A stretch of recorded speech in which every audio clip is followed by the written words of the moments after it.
Hello મિત્રો, આજે આપણે બનાવીશું અજમાના પાનના ભજીયા। સૌથી પહેલાં લઈશું અડધો બાઉલ ચણાનો લોટ, 3 ચમચી ચોખાનો લોટ, ચપટી સોડા, 1 ચમચી લીંબુનો રસ, 1 મોટી ચમચી આદુ મરચાં લસણની પેસ્ટ, 1 વાટકી સુધારેલા અજમાના પાન, 1 ચમચી અચકચરા ક્રશ કરેલા સૂકા ધાણા, જીરું અને મરી। સૌ પ્રથમ બાઉલમાં ચણાનો લોટ લઈશું, પછી તેમાં ચોખાનો લોટ નાખીશું। હવે તેમાં સ્વાદ મુજબ મીઠું નાખીશું, અડધી ચમચી મરચું નાખીશું, આદુ મરચાં લસણની પેસ્ટ નાખીશું। હવે તેમાં સૂકા ધાણા, જીરું અને મરી નાખીશું। હવે તેમાં થોડું થોડું પાણી નાખીને ઘટ્ટ ખીરું બનાવીશું।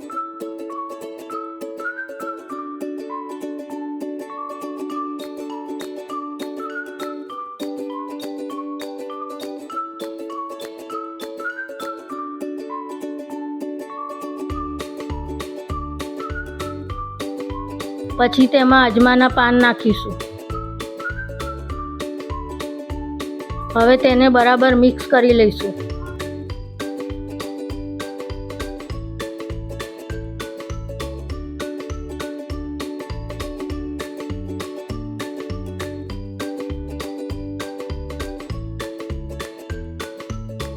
હવે તેમાં સોડા નાખીશું અને લીંબુનો રસ નાખીશું, પછી મિક્સ કરી દઈશું।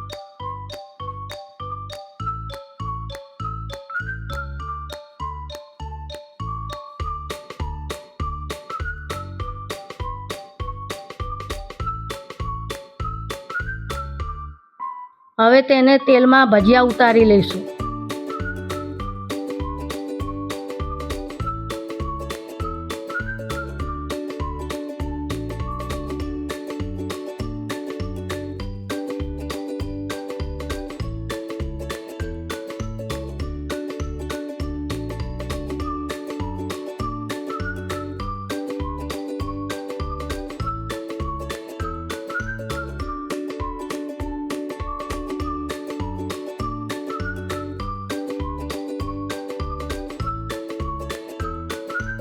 તો મિત્રો, અજમાના પાનના ભજીયા તૈયાર થઈ ગયા છે। તેને કેચઅપ સાથે સર્વ કરીશું।